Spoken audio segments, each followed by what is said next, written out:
Welcome to the First Buck Podcast, where we feature stories about entrepreneurs and the people who support them. Now, let's get started with the show.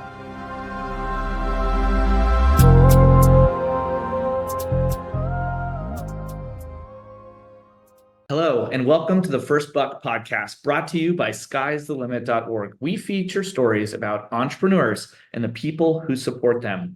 Today, we're joined by Gary Izunwa, co-founder and CEO of Tangent, an employee referral program that makes referrals accessible to everyone and not just the privileged few from the best networks or backgrounds. Prior to Tangent, Gary worked at the British Council, leading programs for Generation UK, a multi-million pound campaign committed to social mobility by providing UK students from low-income backgrounds with funded work opportunities in China. Whilst at the British Council, Gary launched his social mobility podcast, Climbing from the Rungs, and was featured in the media and won an award from McKinsey & Company. Before the British Council, he started his career as one of 9 associates on LinkedIn's business leadership program, leaving as one of the highest performing account executives within the EMEA region. Gary is a distinguished member of the Forbes 30 Under 30 class of 2024. Gary, we're really excited to have you on our podcast. I know you're a pro. We're excited to dig into your background. We have a little tradition here. So we always ask our guests, how did they earn their first buck, pound, or euro? Tell us about how you learned about money. Sure, that's a very fitting question for this podcast.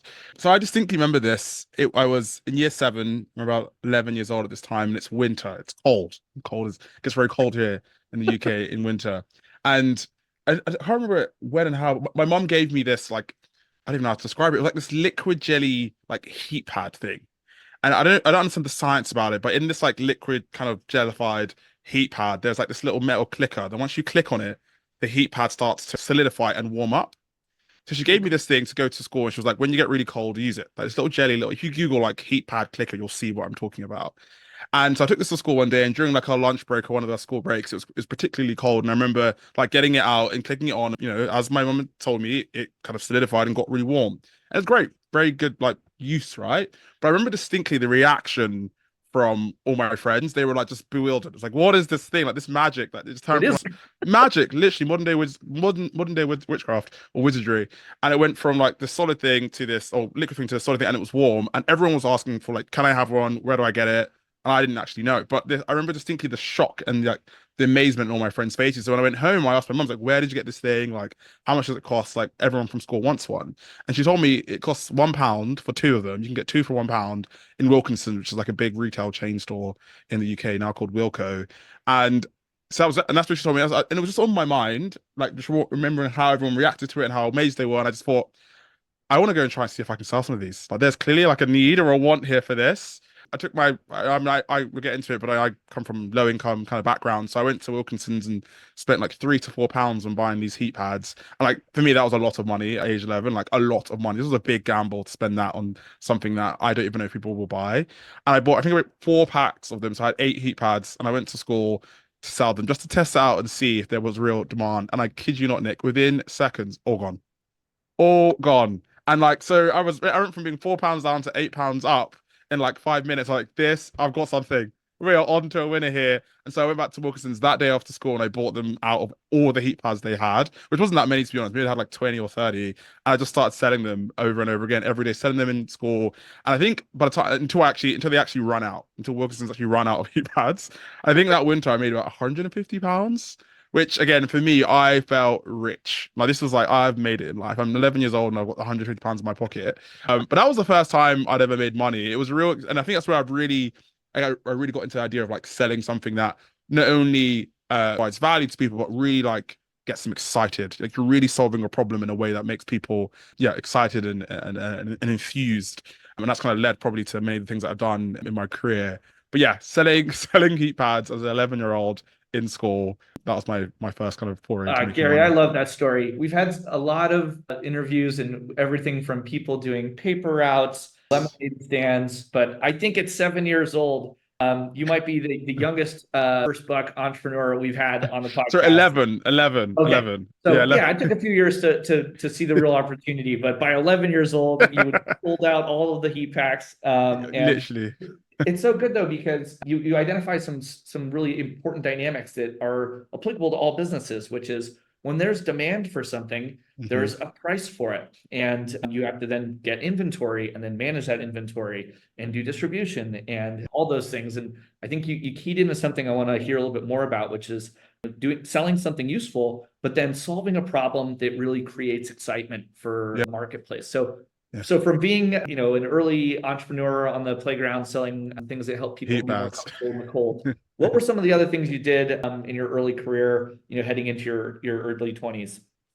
Sure, and yeah, just to wrap that up, so the heat pads were a pound for two, and I would sell them for a pound each. I was like Oh, so doubling you my money. doubled your money. I know, yeah. I literally felt rich. That's how I was like, this is great. I want something. I was so This upset when is they ran so out. easy and I'm really good at it. Right, right. But to talk a bit about my professional career, I'll just do a whistle tour of my background if that's okay. So, Yeah, as I go. mentioned, I All grew up right. low income, single parent family, free school meals, all the stuff that, I think gives life a lot of purpose and kind of character, if you like. Since then, I've gone through like an upwardly mobile journey. So I did well in school, got all A's in my A levels, got into my first Swiss university with a scholarship, did a gap year after uni, traveled the world, and then started my career LinkedIn on their graduate program, which was great. I rotated around different business units from recruiting to customer operations, and then rolled off into the sales team. So I was a business development representative, the kind of the entry level sales role where you're kind of helping your company find potential new clients, and did that for about a year and a half, and then went into full cycle sales where I was an account executive, as you mentioned, at LinkedIn. And yeah, it was really good, Nick. It was really good. I was the first sales rep. I became the first sales rep in LinkedIn history to ever hit a quarterly target only with multi-year contracts, so only selling 24 to 36-month contracts, not the standard 12, doing really well to the point that I was, earning six figures by the time I was 24, 25, Wow. which for Nice. me growing up on free school meals, low income as one of five kids, it was just, it was just crazy. Like I Yeah. have made it, I'm working at LinkedIn at this time, right? So we got free food, free gym, we had an on-site masseuse, like life, I just like, it's just too good to be true almost. I didn't know how it kind of happened. It just did. But really interesting. So that's kind of like my kind of beginning of my professional career. Really interesting experience though, is I'm from London and I was working at LinkedIn based in Dublin. And every 8 or so weeks, I would come back home to see my family and see my friends from school and so forth. And there was this super interesting experience whereby, I'm living in Dublin at this point, and I live in a great apartment. I get to go on amazing holidays and stay in the best hotels and live this great life. When I come home, my family's life hasn't changed. Or the people I Yeah. went to school with, their lives hadn't changed. And it was this realization of, I've been socially mobile but not enough to bring the people that I care about with me because yeah, good, I'm earning six figures, but that's not enough to transform my entire family's life, right? And so after doing that journey every 8 or so weeks from London to Dublin and back for 3.5 years as I was at LinkedIn, it just motivated me to want to have more of an impactful career. So at that point, I decided to quit my six-figure job. I took an 80% salary reduction, which was very scary Ooh. when you grow up poor. And I moved to the British Council to lead social mobility programs. As you mentioned, really impactful work and enjoyed that. But I want to have big, scalable, kind of like outsized impact on the topic of social mobility. And I think the only way you can do that is to start your own tech company. And that's what kind of led me to where I am in Tangent today. But that's kind of like a whistle stop tour, if you like, of my Wow. professional background. I knew parts of that. So from, being an early entrepreneur on the school playground to pursuing, a really amazing academic career, then getting into LinkedIn, taking some time for yourself in between those things, but then doing something a lot of entrepreneurs and people do, which is leave their homes and go Mm, sometimes far away to go chase opportunities. And then, working on their kind of personal relationship with that, which is difficult. yeah. You have to leave your safety network. You sometimes leave, your friends and family and go far away to go develop skills and learn learn about business opportunities. And then you chose to come back to the UK and get back to your roots with work at the British Council. So Mhm. that also was also very impactful. But then you still have this sort of itch to do even more. And let's talk about Tangent. Talk to us about what inspired you to start Mm. that. What is your why? And why is social mobility such an important thing for you to spend your life's work on? Yeah, for sure. Brilliant, brilliant question. And thanks for asking. So, as you can probably imagine from my story growing up the way I did and kind of earning the money that I did quite an early age, I think social mobility and careers and so forth just been inherently like a big passion of mine. And as I, went from LinkedIn or from my background, I did and went to LinkedIn and I went to the British Council, I just really believed I had a unique set of insights and understandings that really positioned me as one of the only people that could make, a really significant impact on this topic globally, and I almost felt like I had a duty to take the Yeah. risk to start it right. Like I just, even though it was scary, even just going from LinkedIn to the British Council, taking that size of a pay cut was horrifying, to be honest. Like, would I ever get on that level of income again? But I was just so, relentless in my pursuit of making change that I had to do it. And so, kind of going back to Tangent and the inspiration behind that, prior to starting at LinkedIn, how I actually got into LinkedIn was I just kind of like really hustled and grinded. I went onto the platform, I started messaging people randomly because I really wanted to work at I was LinkedIn. I'd wondering done how that happened, but yeah, now we're back to yeah, it. exactly. Just so I did a summer internship in banking at the end of my second year of uni because a lot of people were saying, you can get into banking and lots of money, and I did that summer. But after finishing that summer, I realized two things: that I don't want to work in banking at all, and I want to work for a mission-driven company. And LinkedIn, with their mission or vision of creating economic opportunity for the global workforce, that really stood out for me based on my kind of experiences and my values, and I wanted to work for them. So I just was just relentless, heads down on getting there. And I had to just like it was really hacky and it was like a year of relationship building, and eventually I got in. But when I got to LinkedIn now, I'd learned that everyone that pretty much got into the company was referred, like through employee referrals. That's how they got Mhm. hired, right? And Interesting. prior Got to it. joining LinkedIn, I only thought the way that you could really get a job is do the crazy thing that I did on LinkedIn, kind of messaging people randomly, or you applied for a job on a job board, right? That's just the only way you can get a job. I don't know what else can you do. God, I think that's such a huge misconception. Everyone thinks that they need to apply for jobs and go to Yeah, job boards and shotgun out hundreds and hundreds and hundreds of resumes. And yeah, like most people that work, I would say in larger organizations really rely on referrals. exactly. That's a misconception and of real truth.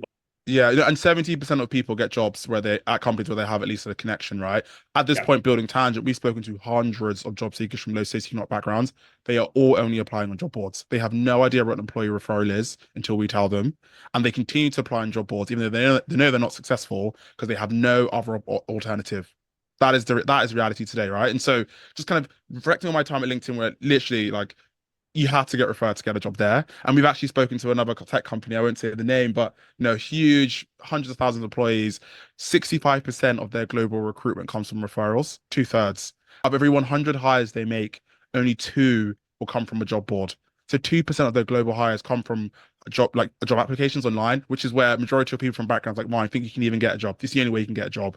So just taking all these insights and kind of experiences, I just thought there was a better way. There had to be a better way to democratize, a bit of a buzzword, but make this hiring channel a lot more accessible.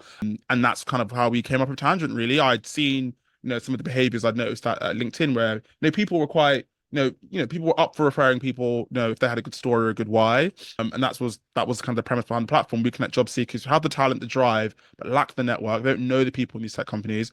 We'll connect them to the employees within the tech companies who are willing to commit some of their time a month to mentor, support, and refer, talent into their companies. And yeah, that's pretty much it. And to date, we've gotten great talent jobs in unicorn tech companies like Multiverse, Go Cardless, Aircall, Square, ReachDesk. Like it's really starting to work, and we're changing lives. Man, cool. I am loving this. Thank you for telling us more about what you witnessed in these, really, sort of big tech companies, and then taking some of those lessons and extrapolating something that's, not being solved for. And I think Mm, you talk a little bit about something that's so critical for young people to think about, which is, and you hear about it as you get older, and you're not always ready to hear these things, but you need to work on your network. And yeah, it's how do what advice do you give though to young people that are intimidated about, sort of maybe, growing yeah, work of advocates or supporters?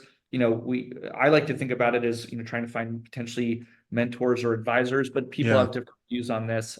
What advice do you give young people, and where should they go to start, and how do they practice kind of getting better, talking about their own perspectives and their Sure, personal why for sure. going through a business? It's a great question, and a few things just from my own experience and also what we've learned through building Tangent is, I think, definitely, particularly if you come from a background like mine, you have to develop proactivity. Like you have to be someone who's ready. I know I hate giving throwaway advice, but it's something that you have to be someone who's a go-getter. And I think naturally, if you come from a kind of a less privileged background, you have that in you, or by consequence of where you come from. But kind of combining that now with some of the other things I mentioned, one thing I've learned is that people are really really happy to help. And actually, I think there's a lot more altruism out there than we expect or anticipate. And so I'd really encourage people just to reach out to people. As I mentioned, I got my job at LinkedIn through just like messaging people on the platform, like people I didn't know or people that I was loosely connected to. And I gave them like a clear why. As I mentioned, I really wanted to work at LinkedIn for a particular reason. And I made it easy for them when they were, trying to connect me with someone. I would write the message they could easily forward on to the person, etc. But what I've learned in that time, and I've learned since being Tangent, because we don't pay the mentors to come on and refer and support people. They do it because they just want to help. That people are really, really, really happy to give back. Like it's actually something that I think people are looking for, but whilst even not even knowing they're looking for it, but when they have an opportunity to give back in a meaningful way that is also quite easy, they will do it. So I would like, oftentimes I think people are quite nervous or scared to reach out to people they don't know and asking for something, but do it. People are almost looking for it. When you do it now, again, people are happy to support and give back and be altruistic. Having said that, it's not necessarily their top priority. The name of the game here is to follow. I think people oftentimes they'll send one message, they might go, oh, they didn't reply, so they think I'm stupid, or they catastrophize these things. My message was written pretty badly, or I'm not good enough, so they didn't get back to me. Not that at all. Not that at all. Like sometimes they're just busy and they have other things to do, and actually they appreciate a follow up because you're bringing them up. You're bringing yourself up to you're raising them up in their priority list, and they want to get back to you. And also following up, it really highlights how much you want to speak to someone. I mean, today, I'm sure yourself, Nick, I got reached out to by a lot of people. And if someone reached out to me once and I just completely forget, I always think, how much did you really want to speak to me? But if you reach out to me 2 or 3 times, it's like, okay, now I really need to get back to you because it's clear that, you want to speak. And it just makes me feel like I can add more value to the conversation that we can have by virtue of the demonstration of you really wanting to speak. So the name of the game is don't overthink it. Reach out to people. Be proactive. People are generally quite happy to help. But also follow up. Like, don't stop at message 1. I'd go all the way to at least sending 3. And if they don't get back to you at that point, then maybe pause. But those are some of the things I think some of the things that people aren't often told, right? Is that, people are happy to help and people want to help, but they're busy. And you have to remind them that to help you. That I think that little advice. It really helps me. And it's what got me to, kind of where I am today, if that's anywhere in particular. But yeah, a few All right. things I would So like to share. from your time starting off at LinkedIn to building Tangent now, you've helped a lot of people get noticed and apply for jobs. What are some things people that are looking for their first jobs? How can they prepare for an interview? What advice would you give them to sort of practice, going through what may be their first sort of more formal process? Yeah, totally. And this is probably a small plug to Tangent, but then just in general as well. Is like you always and every time try, I know it's hard, but try and speak to people that are in that company or for the interview that your company that you're interviewing with, and ideally are in the role that you're interviewing or an adjacent role. Like the reason why people are being successful in Tangent is because they're speaking to people that are doing the job oftentimes at the company in which they want to work at. And there's no one better to give you advice on how to interview for that role than someone who's in that company doing that job. Already doing it. Like, right? It just kind of makes sense. And I think that's why, in general, employee referrals are so successful. It's because you're having someone who's generally referring you, not only get your kind of application prioritized, but there's a referral bonus oftentimes when your referral gets hired. They are incentivized to support you through that journey. So if you get to an interview, second round, third round, final round, they are there to share you that internal culture deck or that profile of that hiring manager or give you the information on the ins and outs of the products, right? You can't get that from a Google search or looking at a website as much as you can from speaking to someone in that company. So we do that now at Tangent. We can connect with those people for entry level sales roles. It's just one role we start with now. We're going to expand quickly as we grow. But in general, like LinkedIn is your friend. You go onto LinkedIn and message people that are in that role or at least in that company and say, look, I'm really excited about this opportunity I have to interview. I'm a bit nervous. I think sharing a bit of vulnerability is also good. That is tied into the emotional, the human connection part of all of that. I'm quite nervous. It's the first time I've had, an interview like this before. I would love to spend, 15 minutes of your time just, getting some tips or running through a practice interview. Share your why, share what it means to you, be a bit vulnerable and make it easy for the other person. But every time I'd say speak to people that are in the company, ideally doing the role that you want. You can only do so much by yourself, and job searching is such a lonely job already. It's really hard. You're applying by yourself, you're writing CV and cover letters by yourself. At least let the interview part be a little bit more collaborative by working with people that are in those companies. So wherever way you can do that to build those human connections, whether it's through us or through, any other means, I would highly advocate you do that. Yeah, that's great advice. And I've heard it said many times that searching for a job is almost a full-time job. And so It you is. want to sort of build almost a team of support for you to the extent you can, even though a lot of it will fall on your shoulders. Sure. But you've made some great points, which is, have some confidence to ask for help, be courteous, and follow up. Don't be discouraged if you don't get a response the first time. A lot of the people you may be reaching out to could be busy. And the other thing that I thought was really good is, to the extent that you can, interview the person doing the job already. And if you're not able to get through exactly there, another trick is to find people that have previously done that role, may have moved on in their careers, and you can go learn a lot from them as well. Exactly. And you said something smart, was just to be authentic and share a bit of vulnerability. Of course, it's intimidating to ask people for advice. And you can say, I'm a little nervous about, what this might look like, but I'd love to hear what, this job was on a day-to-day basis, and what did you have to do to be successful in it so that I can be best prepared for an interview. Yeah, I think vulnerability is an absolute. Sorry. I just think vulnerabiliity is an absolute superpower, and it just, the way in which it can establish connection and trust is like none other that I've seen. You just got to be, be a bit selective with it, but and smart with it, but do it. It's really helped me not only get jobs, but fundraise and hire great talent. It's something that I think people shy away from because, it's hard exposing yourself, right? Exposing the less glamorous parts about your life or feeling like you're in need of something. But before we're, Nick from X or Gary from Y, we're humans, and so it's an important part, I think, to leverage. Yeah. And I think, you said something else that was really good, which is, people do want to help. It makes them feel better too. And we at Sky's Limit, we talk about this a lot, but it's really kind of what you're building Tangent on, which is sort of just, there's a wealth of basically social capital in the world.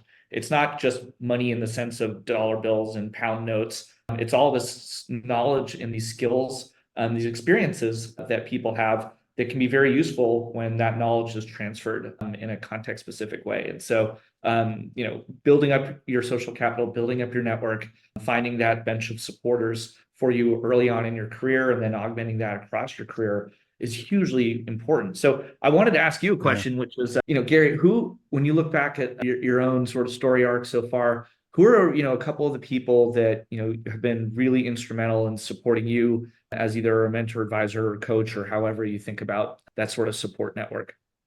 Yeah, it's a good question. It's interesting. And I thought about this. I don't think I've ever really had like a particular a mentor myself, like one person I've worked with really closely for years.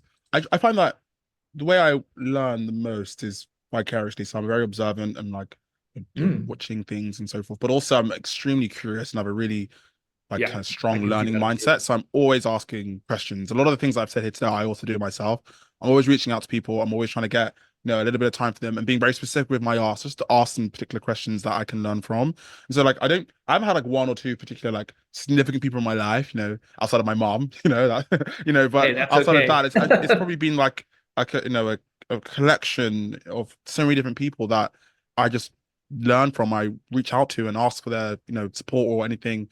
So yeah, it's interesting for me because I think a lot of people might have an answer to that. I don't, 'cause I think just the way I learn is it's not through like this deep one relationship. I almost feel like if I had one mentor or one or two advisors that I spent a lot of time with, I'd almost be missing out on learning from others by kind of going too deep into one relationship and not kind of broad enough with others.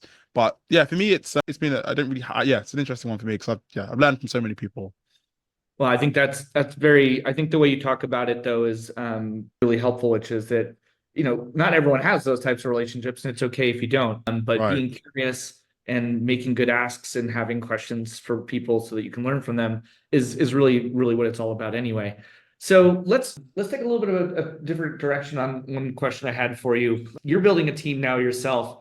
When you think about who to surround yourself with to make Tangent successful, what are kind of people are you looking for? How do you think about cultivating and building a culture within Tangent that is mission aligned with your goal? How do you think about it? Yeah, sure. And it's a great question and something that I'm still on the journey, as an early stage founder, figuring out. But a few things that come to mind that we look for and anyone that joins the team is, you kind of already touched on it, is definitely being mission aligned and, not just trying. A lot of people want to join the company that's raised a little bit of funding from really cool investors because they just think it could be the next big thing or whatever, right? But people that really get to the crux of why we exist and what we're trying to solve, and kind of interrogating people around that's extremely important for us because, as you know, startups are hard. You'll know that, and require a lot from you. And the people that I believe will kind of ride through the rough times are the ones that really see the bigger vision, the bigger picture, and really want to make that a realization. And so mission alignment is incredibly important for us, particularly as a kind of a mission-driven company. I think kind of makes sense. And then a few other things. Well, one definitely will be kind of like this orientation around proactivity and being really, really high agency. People that aren't bringing problems, but they're bringing problems and then potential solutions to those problems. They're finding ways around problems, also go through problems that are, that like just people that just make kind of things happen is very important for us, particularly we are very early stage. We don't have a crazy amount of resources. You have to be creative and resilient to kind of overcome challenges. People that have that kind of predilection, if you like, is very important to us. And then also I think another one is around being highly accountable as well. I find the people, at least in my life, who aren't accountable, they don't learn as much. Because I think to be accountable, you have to be self-reflective as well. You have to think, what did I do wrong? Or what could have I been done differently in this situation? And to have that level of kind of understanding of self means that your level of growth in my mind and development is much faster than someone who is always kind of abdicating responsibility or being I'm into always someone right else. and everything else is wrong. Yeah, or this happened because of that person, or Right? the They blame other market happened. people. Exactly. Like people that can actually, and even when things are going right, still asking yourself, what could I have done differently and what could I have done better? I think people that are oriented around that, are people that have a really big kind of growth mindset. And again, are the type of people Yep. that we want How to do you surround ourselves screen on the for team. that? Do you have an interview question, or do you have how do how do you if you've never worked with someone, how do you assess their level of accountability? Yeah, so again, still on this journey of figuring that out. But I think some of the things that we've done that have worked in the hires that we have made is just kind of first of all, when I ask a question like around accountability or high agency, I mean one thing people oftentimes do, I've seen make mistakes in recruiting, they almost like preface the question with what they're looking for. So for example, we're a team that really likes accountable people, right? We want everyone to be accountable on the team. And then they ask the question which would kind of infer accountability. I think that's the biggest mistake because then you already told the person what you're looking for, and so they're going to orient their answer around that. So I think Yeah. never don't do that as a first kind of interviewing tip. Just ask the question that you are asking to infer the attributes that you're looking to identify. And then I think it's little things like well, not little things, but things around like mistakes they've made, or a project that you've worked on that failed completely. Why did it fail? And you're looking and just asking things like that, and you're looking for people if are they kind of abdicating again, blaming other people? Are they kind of being accountable and being aware of them owning their part in that failure of that project or something?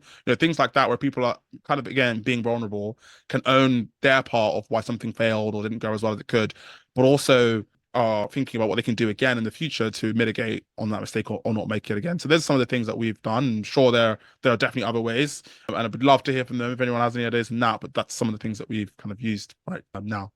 Yeah, I think everybody that's been a business owner and hired people will have had some great successes and some things they're trying to learn from. Yeah. And high accountability team members are definitely green flags. They're the Right. kind of people you want to have around you. They own mistakes. They explain how, something went wrong. They'll say it'll never happen again, and they get on with it. And those are the people that basically have a learning mentality that you need to That's surround it. yourself with, because you as a small business owner will eventually certainly make mistakes in having a process. In the scientific community, after things go wrong in the operating room, they always conduct something called a post-mortem. They need Sure. to understand what didn't work. And Right. businesses that do that also benefit, because you investigate the issue, you figure out what goes wrong, and Yeah. you incorporate what you learned about that to avoid that mistake happening in the future. So it's a hugely Yeah. important skill in a business to develop that. Totally. Yeah. There's big fans of that. And I think again, it's like I think the people that are really highly accountable also just they learn the quickest, and they yeah, their pace of learning is quickest, right? Because they're always kind of thinking, how can I learn it better? How can I improve? How can I avoid that mistake? And so Totally. we find that those are the ones that are most impactful because they're just, I don't know, they're just better. So taking the steps to become an entrepreneur can be really scary. I mean, what you did was, really bold to take an Mm, 80% salary cut, go basically serve the public, and then, in your next act, start your own thing. So now that you've taken that leap, what tips can you give for early stage young entrepreneurs that are on their own journeys out there? What are some things that you're, integrating to manage your stress, and Yeah, what advice would you give to early stage entrepreneurs that are thinking about taking that same leap of faith? So the question is, what advice would I give to people who are wanting to Early, yeah. start? What advice can you give to early stage entrepreneurs so that they can navigate building businesses? Okay, big question. So two things there. I think one is around kind of the funding side, and then the other is around kind of managing stress and mental health. So if you allow me to indulge you in Yeah, these please. answers. So Good ones. yeah, so I think one is very specific and it's based on like my experience. I take it with a pinch of salt, but I would say people that are aspiring founders who haven't started yet, but they know they will be and want to one day. I think it worked. It worked for me, and it wasn't planned. But I would definitely advocate going to, and some people would vehemently disagree with me, but I would definitely advocate going to work in a big tech company. And this is very much people that come from less privileged backgrounds, right? Maybe for everyone, but specifically people from less privileged backgrounds. I definitely advocate working in a big tech company and even more specifically working in tech sales. And I'll explain to you why. So again, I worked in as an account executive in tech sales at LinkedIn, and it's one of those roles that if you get in, you get what you kind of put in, to the point where it's not uncommon to work a 9 to 5 or a 9 to 6 or an 8 to 5, 8 to 6, and 6 figures plus in this role, right? And why in tech sales if you're good, and why I really advocate for people, particularly from kind of low socioeconomic backgrounds, that it's a very democratic role, in the sense that you don't have to have gone to university to work in tech sales. You don't have to have a crazy amount of work experience to start an entry level role, a business or sales representative. And the average starting salary in the UK anyways is around 30, 35, 36,000 pounds with a career, kind of trajectory to earning as the amount of money as I mentioned. So I feel like, that level of income that you can earn, you could easily start putting some money aside, which you could then use to invest in starting your own company further down the line. I just don't think there's any kind of role that's as democratic as tech sales is, but also it can encourage upward mobility as much as this Yeah. field. And it's a shame because not many people know about it, right? Or they hear sales and they kind of have connotations of like a used car salesman or so forth. Whereas tech sales is a lot more sophisticated and elegant. You're selling oftentimes really complex software that helps companies solve their most pressing challenges or get them towards their most ambitious goals. And so I would really advocate people to get into that. But then even more broadly, getting to tech, and why I say tech specifically is because big tech companies oftentimes will offer you restricted stock units or RSUs. And this is basically free stock that you get based on how long you stay in a company. And so in my experience, I joined LinkedIn just after they were acquired by Microsoft. So actually the RSUs I was given were Microsoft stock. And I don't Nice. know, Microsoft stock, if you look at that, it just goes up and up. So by the time I left LinkedIn, I had around, I don't know, 30, 40K in Microsoft stock, which is free money.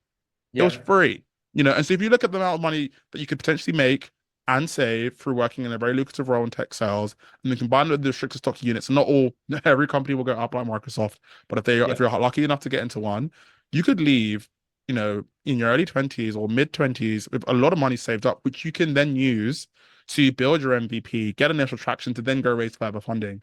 And so that's very much my story. Where it was very scary to leave LinkedIn and go to the British Council and take that pay cut, it was somewhat softened by the fact that I had all this money saved up. I knew that, I wasn't going to be destitute on the streets. I could always have a roof over my head. I could I'd live a very modest life, but I would Yeah. have the basic needs if you're thinking about Maslow's hierarchy of needs. And that level of comfort is what really allowed me to take the leap into entrepreneurship. So the people that don't come from much or don't have, the bank of mum and dad or anything like that, it's a very specific and anecdotal experience based on mine. But I do think that there's a lot of value in that, and it can really help people kind of make that first leap.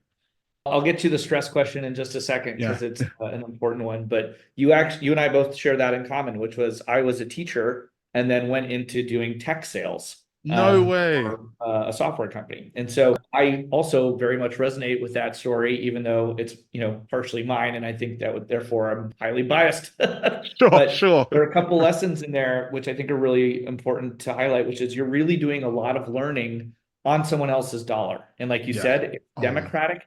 And sales is also very meritocratic, which is Sure. if you get good at it, you get paid more because you are doing the thing that is most valuable for the company. Yes. And if you're going to be an entrepreneur, almost every successful entrepreneur will admit you're going to have to be pretty good at selling either your product, the vision, the company, the mission, or the business model to investors, but you're going to have to sell either across all those things or really well in one of them in order for your business to be successful. And so what's neat about your story is that you sort of practice getting extra good at sales before working on the thing that would ultimately be the one you own the most of. And, Right. you don't have to wake up, 7 years old and know you're going to be an entrepreneur, even if sometimes that's what happens. But you Sure. can get to that point after you've had those learning experiences that give you the knowledge set and the tools to go what you would describe as relentlessly pursue, making the change in the world that you want to see. And so with that in mind, what's maybe the last bit of advice you might give to early stage Sure. entrepreneurs to manage? Yeah. It's not easy. You talk about wanting, you talked earlier about how you got to kind of like problem solving in a maybe sadistic way, but at the end of the day, you also got to take care of yourself. So most entrepreneurs are always working on this. It's not, they don't have it figured out. Totally don't. I'm definitely still on this journey. But I think one of the things that's helped is, I think for me growing up again, I'm British, I'm from London, but I'm Nigerian ethnically. My mum is from Nigeria. She moved here. And so I had very strict parents. And so growing up, failure was not tolerated. You had to get good grades. You had to always, like first time, always pass, right? And so that was very much part of my being and my identity and my mindset. And then so I really struggled coming into entrepreneurship, where actually you get better through failure, right? Failure is how you learn.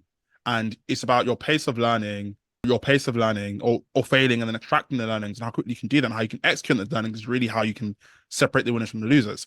And so there was a big mindset shift I had to go through with avoiding failure to actually realizing that failing isn't the process going wrong.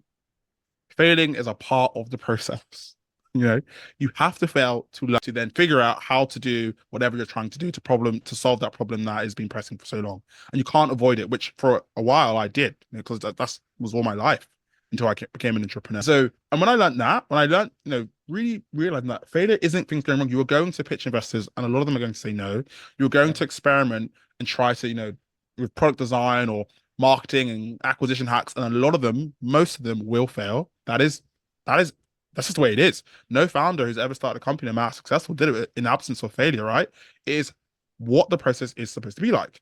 And so realizing that and then switching my mindset of like failure isn't things going wrong, and actually it's just the way the process is, it made me feel a lot more comfortable with failure and taking risks and not having everything figured out straight away. And one of our investors is one of the earliest. He was like number 2 employee at Deliveroo and took them from nothing to like billions in GMV. And the one thing he said to us is that, which really helps, is that if you're building something really category defining, there is no playbook. It's not been done before. So you have to figure that out. And that takes time and a lot of failures. And when I started to come to realize this stuff, it took so much stress off of me, because I was putting so much pressure on myself to have things figured out straight away and first time or second time, etc. And that's just not the way it is. And so whilst it's still very stressful being a founder, those lessons there, like if you are building something truly different and game changing, that's never been done before, there's no playbook. It will take time and failures, and actually failing is not you failing. It doesn't mean you're not worthy or you're not good. It's just how the process is. That really helped release a lot of the stress in me, and has kind of made the process or journey of being an entrepreneur a lot more enjoyable. I think it's so important for people to hear that, especially early stage entrepreneurs or people at the earliest stage of searching for their first job, hopefully on Tangent, that you're going to experience setbacks and there will be some failures, but it is part of the process and it's not just you personally. And you need to get through it and then just embrace that as a learning opportunity. There are going to be many obstacles, but as a famous Stoic once said, the obstacles are the way. So, Gary, thank you so much for coming and teaching us a little bit more about your personal experience, everything that you've accomplished so far. And as the CEO of Tangent, which is an employee referral platform, once again, that makes referrals accessible to everyone, not just the privileged few from the best networks. You can go search for an opportunity there to join a tech company.